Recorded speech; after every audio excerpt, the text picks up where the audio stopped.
"Don't go, ma'am." The words came low and urgent as Eleanor Whitman felt a sudden pressure close around her wrist, not painful but firm enough to stop her mid-step, and in that instant she understood that this afternoon was no longer ordinary. Eleanor was 68, a white-haired widow who had learned to measure danger not by volume but by intent, and the intent in Caleb Morris's voice did not belong to a gardener asking a polite favor. The late sun slanted across the back lawn of her suburban home, the one she had lived in for over 3 decades, and the roses along the fence stood trimmed too neatly, as if someone had wanted them perfect for an audience. Eleanor did not pull away. She did not raise her voice. She simply turned her head slightly, enough to see Caleb's face without fully facing him, and noticed how his eyes avoided hers, how his jaw was tight, how his free hand hovered near his pocket as if waiting for instructions. He had always been punctual, always respectful, the kind of man who said yes, ma'am, with a smile, and kept his gaze on the hedges. That tone was gone now, replaced by something rehearsed. Eleanor let her purse slip from her shoulder and fall to the grass, a small sound that gave her time to think. She felt the familiar weight of keys inside, the house key she had been meaning to duplicate, the old brass one that no one else should have had. She remembered the envelope that went missing last month, the one with the survey map, and the contractor who had shown up unannounced to measure setbacks, without an appointment. She remembered how Caleb had suggested she leave early today, how he had said the back gate would be locked for repairs, and she should use the front instead. Eleanor nodded as if agreeing, then took a slow step backward, turning her body so that the shed was between them, and when Caleb loosened his grip to adjust his stance, she slipped free with a softness that surprised even her. She did not run. She did not hurry. She moved with the calm of someone who has learned that haste attracts attention, and she slid into the narrow space behind the tool shed where the air smelled of oil and cut grass and old wood. From there, she watched through a gap in the boards as Caleb straightened his shirt and made a call, his voice barely audible, the words clipped and careful, the phrase "not yet" floating once and then disappearing. Eleanor's breathing slowed. She counted the seconds the way her late husband had taught her when storms rattled the windows, and she listened to the neighborhood sounds resume, a dog barking 2 houses down, a car passing on the main road a quarter-mile away. When the black van rolled to a stop outside the gate, it did so without drama, no screech of brakes, no horn, just the quiet confidence of arrival, and Eleanor noted the lack of logos, the clean paint, the way the driver did not look around but straight ahead. 2 men stepped out, not rushed, not tense, dressed like professionals who expected cooperation, and Caleb's shoulders dropped as if relieved to hand responsibility upward. Eleanor did not feel fear then. She felt confirmation. This was about timing and paperwork and boundaries, about the line on a map and the signature that had not been given. She adjusted the position of her feet to avoid the loose board that creaked. She held her breath when one of the men glanced toward the yard, and she allowed a small, private smile to settle at the corner of her mouth because the house behind her was not as unguarded as they believed. In a safe deposit box downtown, 3 miles away, there was a deed revision recorded last winter, notarized and filed, and a letter instructing counsel to proceed if anyone attempted entry without written consent. Eleanor waited until the men were close enough to speak in murmurs, until she could hear the rustle of paper and the faint click of a phone camera, and then she stepped out into the light on her own terms, smoothing her cardigan, meeting their eyes without challenge, and saying only that they should check their records again before they wasted any more of their afternoon. Eleanor Whitman remained still for a moment after she spoke, allowing the quiet to settle into the space between her and the men at the gate, because she understood that silence often forced people to reveal more than questions ever could. The taller man glanced down at his tablet, then back up at the house, his expression polite but strained, while the other shifted his weight, as if recalculating a plan that no longer fit the situation. Eleanor did not invite them in, and she did not explain herself. She simply stood there, her posture relaxed, her hands folded loosely in front of her, the picture of a homeowner who knew exactly where she stood. Caleb hovered a few steps behind them, suddenly unsure of his place, his earlier confidence drained away by the fact that Eleanor had not reacted the way he expected. When the men murmured something about verifying documents and returning later, Eleanor inclined her head once. a gesture that suggested agreement without granting permission, and watched as they retreated to the black van and drove away with the same quiet precision they had arrived with. Only after the gate closed did Eleanor turn back toward the house, the familiar path across the lawn feeling different now, sharper somehow, as if the ground itself had revealed a hidden contour. Inside, the air was cool and smelled faintly of lemon cleaner, and Eleanor set her keys on the hall table exactly where she always did, because routine grounded her and she refused to let an unexpected visit rearrange her habits. She poured herself a glass of water, measured 8 ounces by the markings on the side of the pitcher, and drank slowly while she replayed the afternoon in her mind, not with fear, but with analysis. She noted the timing, the choice of day, the assumption that she would leave when suggested, and she connected it to the letter from the county office she had received 3 weeks earlier that mentioned zoning inquiries she had never requested. She remembered the neighbor who had asked casual questions about easements while trimming his hedge and the real estate flyer that had appeared in her mailbox despite the no solicitation sign. Eleanor had lived long enough to recognize patterns, and this one spoke of pressure applied quietly by people who preferred compliance to confrontation. She walked through the rooms of her home, touching the backs of chairs, straightening a framed photograph, checking the locks out of habit rather than fear, and she paused at the window overlooking the yard where the roses stood immaculate, too immaculate, as if curated for inspection. The thought made her smile, not with amusement, but with resolve. She retrieved her folder from the study drawer, the one labeled Utilities, though it held copies of surveys, correspondence, and the updated deed, and she placed it on the desk beneath the lamp where her late husband used to read in the evenings. The memory of him steadied her, not because she missed protection, but because he had taught her to prepare quietly and act deliberately. Eleanor sat down and made a list in neat, even handwriting, names and dates and times, the color of the van, the order of events, because details mattered when people tried to move boundaries without consent. Outside, the sound of a lawnmower started somewhere down the block, ordinary life resuming as if nothing unusual had occurred, and Eleanor welcomed the normalcy, because it reminded her that she was not alone in a vacuum, but part of a community that noticed when things changed. She picked up the phone and left a brief message with her attorney's office, not urgent, just factual, requesting a call back before the end of the day, and then she placed the phone face down, refusing to hover over it. Dinner was simple, a bowl of soup heated for 4 minutes in the microwave, a slice of bread, the kind of meal that required little attention, and as she ate she considered Caleb with a calm detachment, recognizing him not as a villain but as a participant who had underestimated her. Afterward, she stepped back onto the porch as the sun dipped lower, the lights softening the edges of the yard, and she looked at the gate where the van had paused, already thinking ahead to the conversations that would follow, because she understood that pressure often returned disguised as courtesy.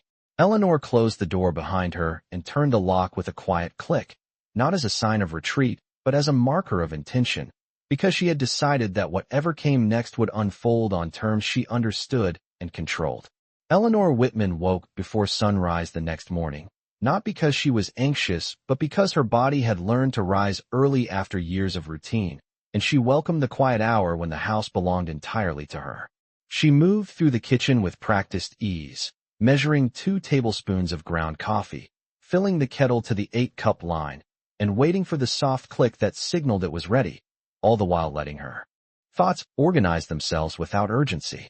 Outside, the street was still, the kind of stillness that made small changes noticeable, and when she glanced through the window, she saw that the black van was gone, leaving behind nothing but faint tire marks near the curb that would disappear by afternoon. Eleanor did not assume the visit was over. She assumed it had merely changed form. After breakfast, she dressed carefully, choosing neutral colors and sensible shoes, the kind that suggested she had errands to run rather than defenses to build, and she gathered the folder from her study along with a notebook where she had written names, times, and observations in steady ink. The drive downtown took 14 minutes by her dashboard clock, traffic light traffic, and she parked in her usual space 2 blocks from the office building where her attorney practiced, because familiarity reduced friction and she preferred frictionless mornings. The meeting was brief and composed, a review of documents, a confirmation of filings, and a reminder that ownership recorded was ownership enforced, and Eleanor left with copies tucked neatly into her bag, her steps unhurried as she crossed the sidewalk back to her car. On the way home, she stopped at the post office to rent a box, a small one, 6 inches by 9 inches, enough for correspondence that she wanted separated from her home address, because separation created clarity. By the time she returned to the house, the sun had climbed high enough to warm the porch, and Eleanor noticed that Caleb's truck was not in the driveway, where it usually sat on workdays. She did not call him. She did not wonder aloud. Instead, she walked the perimeter of her property at a measured pace, counting steps between markers, noting where stakes had been placed and removed, and she photographed everything with her phone, careful to include angles and distances that could be verified later. At noon, her phone rang, a number she did not recognize, and she let it ring twice before answering, her voice even and courteous, listening more than she spoke as a man introduced himself as a representative of a development firm with interest in nearby parcels. Eleanor asked him to repeat his name slowly, asked for his mailing address, and asked him to send any proposals in writing, then ended the call without committing to further discussion. She wrote down the details immediately, because memory was malleable and paper was not. In the afternoon, a neighbor stopped by with a question about shared fencing, and Eleanor answered politely while steering the conversation toward recorded boundaries and survey dates, noticing how quickly the neighbor's curiosity retreated when specifics entered the air. The pattern was clearer now, a web of polite pressure designed to make staying inconvenient and leaving appear sensible, and Eleanor found satisfaction not in resisting loudly, but in making resistance unnecessary by removing assumptions. As evening approached, she prepared a simple meal, timing the oven to preheat to 375 degrees, setting the table for one, and she ate with the radio on low, the familiar voices grounding her in normalcy. When dusk settled, she stepped outside again, locking the door behind her with a deliberate turn, and she stood by the gate where the van had paused the day before, imagining the calculations that had gone into choosing her property and underestimating her resolve. Eleanor did not feel anger. She felt readiness. She returned inside, placed the folder in the safe bolted behind a bookshelf, and set her phone to do not disturb for the night, because she understood that the next move would likely arrive wrapped in courtesy, and she preferred to meet it rested, informed, and entirely unremarkable, the way people least expected when they assumed silence meant surrender. Eleanor Whitman noticed the change the following afternoon, not through anything dramatic, but through absence, the absence of small, expected motions that had once blended into the background of her days. The gate did not creak when it opened because no one opened it. The trimmed hedges remained untouched, and the steady rhythm of maintenance that Caleb usually provided was missing, leaving the yard oddly still. Eleanor interpreted this not as retreat, but as recalibration, the quiet that follows a plan when it is being adjusted rather than abandoned. She spent the morning sorting papers at the dining table, aligning corners, labeling envelopes, and reviewing dates with the same care she had once used to balance household budgets, because order sharpened her thinking. By midday, a courier arrived with a slim envelope bearing the letterhead of the development firm mentioned in the phone call, the language courteous and precise, outlining an interest in discussing access and offering to schedule a meeting at Eleanor's convenience. She read it once, then again, noting the phrasing that assumed cooperation without explicitly requesting it, and she placed the letter beside her notebook rather than responding immediately. Instead, she walked to the window and observed the street, counting the houses in each direction, measuring distance by memory, and recalling the municipal meeting she had attended years ago when rezoning was debated and ultimately deferred, a decision recorded and filed like so many others people assumed would fade. In the early afternoon, a knock came at the door, gentle and measured, and Eleanor answered to find a woman in her 40s with a clipboard and an earnest smile who introduced herself as a community liaison gathering feedback. Eleanor invited her to stand on the porch but did not offer entry, listening as the woman spoke of growth and opportunity, nodding when appropriate, and responding with questions that required specific answers, dates, and citations. The woman's smile thinned as details were requested, and she promised to follow up with written materials, leaving behind a business card that Eleanor placed carefully with the others. As the day wore on, Eleanor felt no rush to reply, because she understood that pressure thrived on immediacy and withered under patience. She brewed tea and sat by the window, watching shadows move across the lawn, remembering her husband's habit of waiting 24 hours before making decisions that involved other people's expectations. In the late afternoon, Caleb's truck finally appeared at the curb, parking farther from the driveway than usual, and he approached the house without tools, his posture uncertain, his expression rehearsed into neutrality. Eleanor met him at the door and listened as he spoke of scheduling changes and misunderstandings, offering apologies without substance, and she acknowledged his words with a calm that left no room for argument. She informed him that services were suspended pending review and that any future communication would be in writing. Then she wished him a good evening and closed the door gently, her hands steady on the knob. When evening settled in, Eleanor reviewed her notes again, mapping the sequence of contacts, recognizing how each interaction attempted to narrow her choices while appearing reasonable. She drafted a short response to the development firm, requesting full documentation and specifying that any access discussions would require legal counsel present, and she printed 2 copies, signing one and filing the other. Outside, the neighborhood returned to its familiar cadence, porch lights flickering on, distant laughter carrying briefly before dissolving into night air, and Eleanor felt grounded by the ordinariness of it all. She placed her documents back in the safe, checked the locks once more, and sat down with a book, reading without distraction because she trusted her preparation. Before bed, she stepped onto the porch and looked down the street where the black van had once waited, now occupied by nothing more than quiet pavement, and she understood that what unsettled people was not resistance but clarity. Eleanor turned inside, closed the door, and allowed herself to sleep deeply, confident that the boundaries she had drawn were visible even to those who preferred to pretend they were not. Eleanor Whitman understood by the end of the week that the pressure had shifted from exploration to persuasion, a subtle change that revealed itself not through confrontation, but through an excess of courtesy. Invitations arrived instead of inquiries, envelopes heavier with paper, language warmer, sentences longer, all designed to soften edges and create the impression of inevitability. On Monday morning, she received a neatly typed letter proposing a meeting at a nearby cafe, framed as a neighborly conversation rather than a negotiation, and she declined with a brief reply that reiterated her preference for formal channels. By Tuesday, a small gift basket appeared on her porch, apples polished to a shine, a handwritten note thanking her for her time and patience, and Eleanor disposed of both without comment, because gifts carried expectations, and she refused to accept invisible strings. She spent her mornings walking the block, greeting familiar faces, mentioning nothing of recent events while listening carefully to what others volunteered, learning which houses had been contacted and which had not, piecing together a map of interest that made her property less isolated than intended. At home, she organized her files into chronological order, adding tabs and annotations, noting how often assumptions replaced permissions, and she placed a copy of the municipal code on her desk, marking the sections that applied to access, notice, and consent. Midweek brought a call from a man who introduced himself as a consultant retained to facilitate dialogue, his tone smooth and reassuring, offering to stop by at a time convenient for her, and Eleanor declined again, reminding him that unannounced visits were unwelcome and that correspondence should be directed to counsel. The call ended politely, but she could hear the recalibration in his pause, the moment when an approach was discarded and another considered.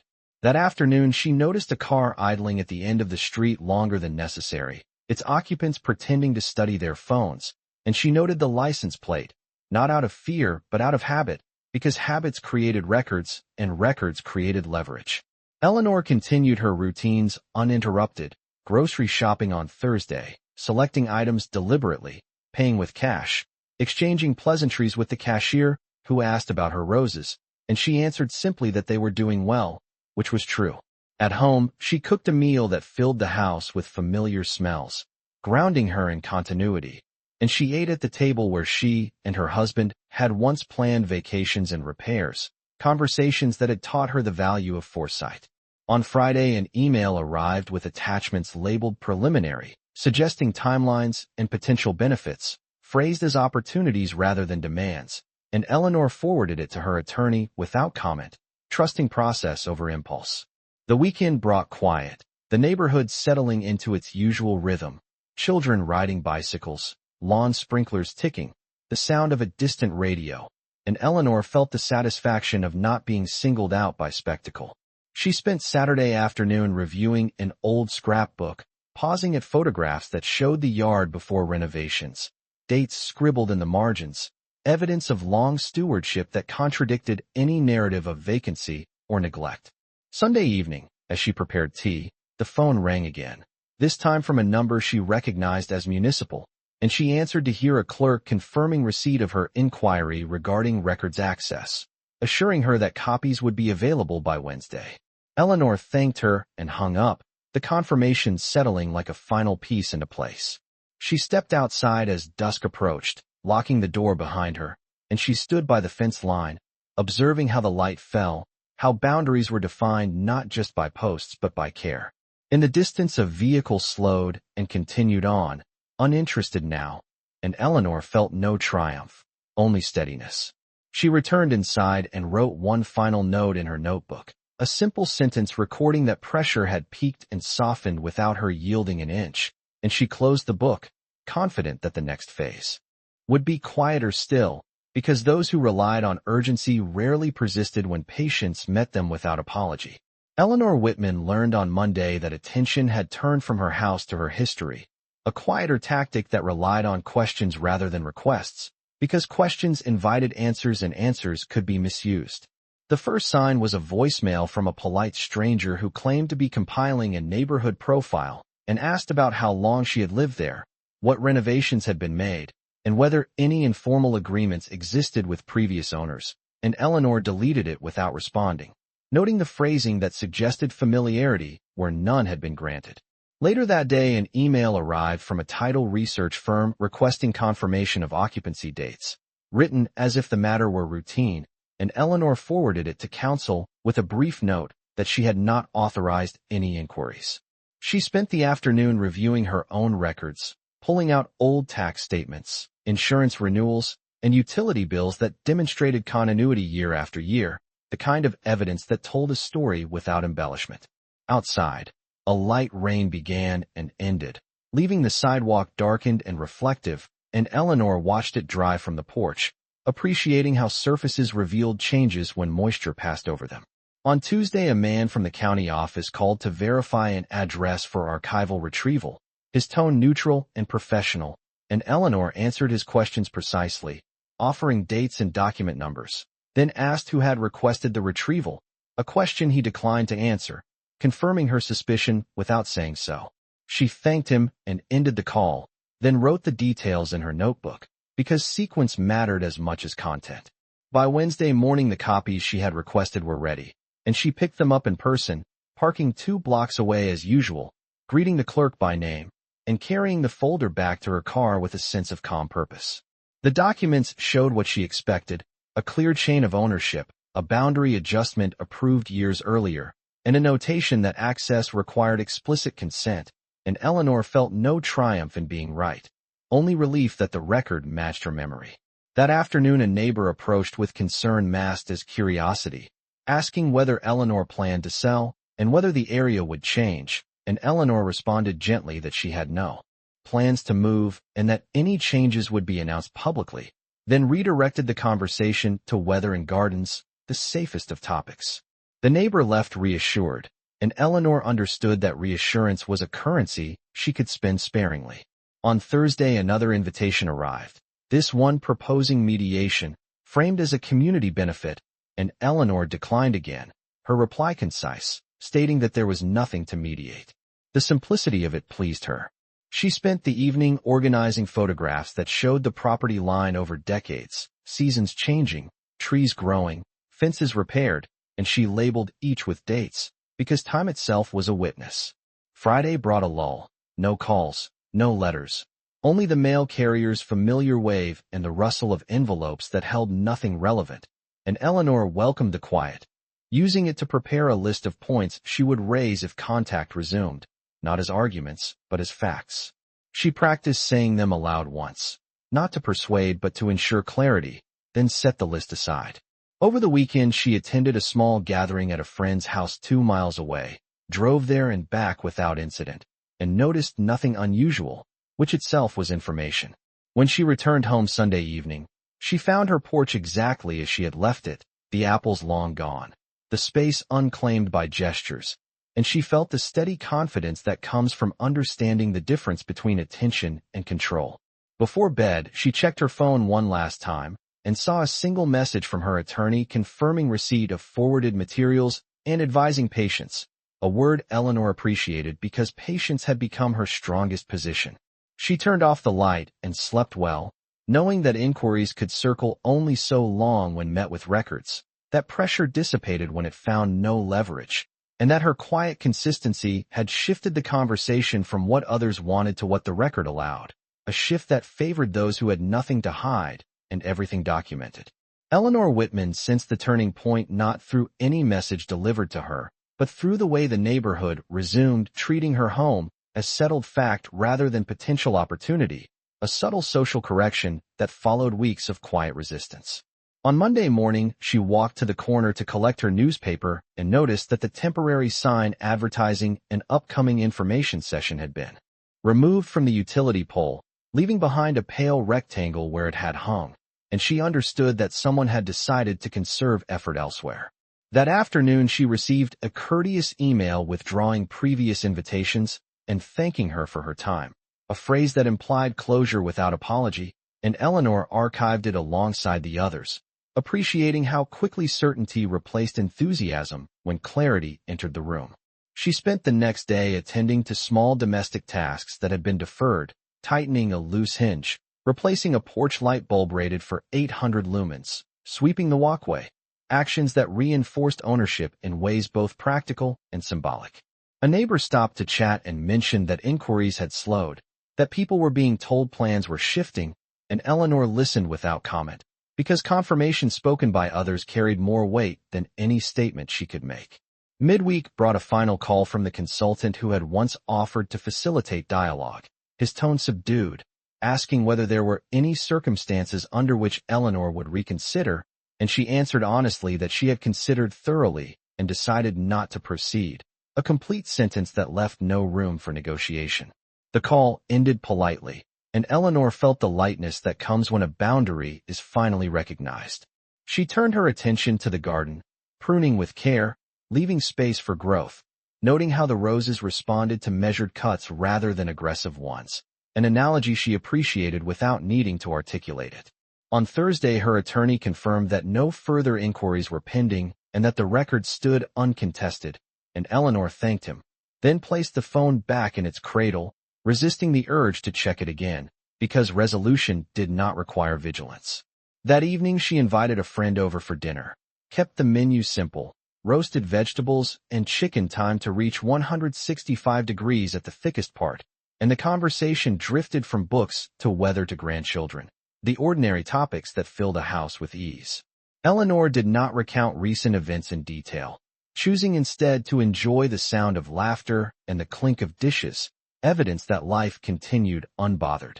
After her friend left, Eleanor sat by the window and watched the streetlights flicker on, the glow steady and familiar, and she reflected on how the attempt to hurry her had revealed more about others than about herself. Friday arrived quietly, mail uneventful, phone silent, and Eleanor used the time to organize her closet, donating items she no longer needed, creating space without loss. Over the weekend, she noticed the absence of idling cars and curious glances, the quiet confidence of normalcy returning, and she walked the perimeter once more, not to inspect but to enjoy, counting birds instead of steps. On Sunday afternoon, she received a brief note from the county clerk confirming that no further actions were scheduled regarding her address, and she placed it in her file, satisfied that closure had been documented as carefully as conflict. As evening settled, Eleanor stepped onto the porch and breathed in the cooling air, aware that the lesson of the past weeks was not that pressure would never return, but that it could be managed without spectacle. She closed the door behind her and prepared for the week ahead, her routines intact, her records complete, and her sense of agency unshaken, because the true shift had occurred not in the actions of others, but in the recognition that her steadiness had outlasted their urgency, leaving her home precisely where it had always been, firmly hers. Eleanor Whitman entered the following week with a sense of closure that did not announce itself loudly, but settled into her routines like a well-placed piece of furniture, altering movement without drawing attention. She rose early, brewed her coffee to the same measured strength, and read the newspaper at the table where sunlight pooled just enough to warm the wood, noticing that her attention no longer snagged on passing cars or unfamiliar sounds. The phone remained quiet, not as a test, but as confirmation, and Eleanor appreciated the quiet for what it was rather than fearing what it might become. She spent the morning reviewing her files one last time, not because she expected further inquiry, but because completeness mattered to her, and she placed a final note at the front summarizing dates and outcomes in plain language, a courtesy to her future self. Outside, the yard required attention, and Eleanor tended to it with unhurried care, watering measured gallons, trimming only where needed, allowing the space to look lived in rather than curated, a distinction she valued. Around noon, a delivery truck stopped briefly to drop off a package addressed to a neighbor, and Eleanor accepted it without thought. The exchange ordinary, uncharged, and she walked it next door, exchanging smiles and brief conversation that carried no subtext. In the afternoon, she drove to the library 3 miles away, returned a book, and selected another, pausing to browse without checking her watch, savoring the freedom that came with unpressured time. On the drive home, she noticed the route felt shorter, as if attention had loosened its grip, and she parked in her driveway, without scanning the street first. The house greeted her with familiar quiet, and she placed the book on the side table, knowing she would read it later, content to let anticipation be gentle. That evening, Eleanor received a brief email from the development firm, a formal notice stating that interest in her address had been withdrawn and thanking her for consideration, and she read it once, saved it, and closed her laptop, because the matter was complete. She did not celebrate. She cooked dinner and set the table, enjoying the steady cadence of preparation, the reassurance of tasks that responded predictably to care. After eating, she washed dishes and dried them immediately, a habit formed long ago, and she listened to a local station on the radio, the voices familiar, the weather report mundane. As dusk settled, she stepped onto the porch, locking the door behind her out of habit rather than necessity, and she watched the streetlights come on, each one brightening in turn, a reliable sequence that mirrored her own sense of order. She thought briefly of Caleb and the others who had misjudged her, not with resentment, but with curiosity about how assumptions took root, and she recognized that the quiet outcome was not accidental, but earned through restraint. The night air cooled, and Eleanor went inside, set the alarm she rarely needed, and prepared for bed, choosing clothes for the morning with the same practical care she had always applied. She slept well, undisturbed by dreams of confrontation or loss, waking refreshed and certain that her steadiness had done more than repel intrusion. It had restored her attention to what mattered. In the days that followed, nothing unusual occurred, and Eleanor welcomed that as the final proof that the situation had resolved on terms she could accept, leaving her home unchanged, her boundaries respected, and her confidence intact, a quiet conclusion that needed no audience. Eleanor Whitman marked the conclusion not with a declaration, but with an adjustment so small it would have gone unnoticed by anyone else, the way she stopped double-checking the gate before bedtime and began leaving the porch light off on clear nights. Weeks passed without inquiry, and the absence held steady, confirming that interest had moved on to easier ground, places where records were thin and patience shorter. Eleanor continued her days with intention rather than vigilance, waking early, measuring her coffee, reading until the margin of daylight reached the window, and she felt the quiet confidence of someone who had met pressure with preparation and watched it dissolve. One morning, she found a note from the mail carrier tucked under the door, apologizing for a delayed delivery due to route changes, and she smiled at the normal inconvenience, grateful for its ordinariness. She spent time on projects she had postponed, organizing the attic, labeling boxes with dates and contents, setting aside items for donation, choosing what to keep without haste, because ownership included discernment. In the afternoons, she walked the neighborhood, greeting people by name, exchanging brief updates, and she noticed how conversations had shifted away from speculation toward gardens and grandchildren, the small human subjects that fill space when larger designs retreat. At the corner store, she ran into the clerk who had once asked about her roses, and they spoke again about weather and soil, a conversation that felt like a return to baseline. Eleanor tended the yard with restraint, letting some areas rest, understanding that control did not require constant intervention, and she watched new growth appear where she had allowed room. One evening, she received a handwritten note from a neighbor thanking her for clarifying matters and saying the street felt settled again, and Eleanor placed it on the refrigerator, not as a trophy, but as a reminder that steadiness could reassure more than argument.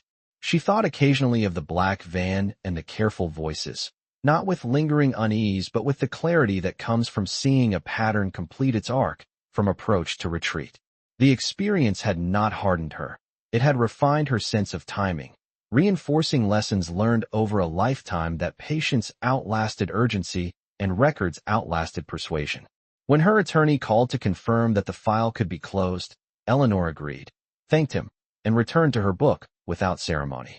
She hosted a small dinner for friends, kept the menu simple, and enjoyed the easy rhythm of conversation that did not circle back to recent events, choosing presence over retelling. Afterwards, she washed the dishes and set them to dry, listening to the quiet hum of the house, the kind of sound that signifies continuity rather than interruption.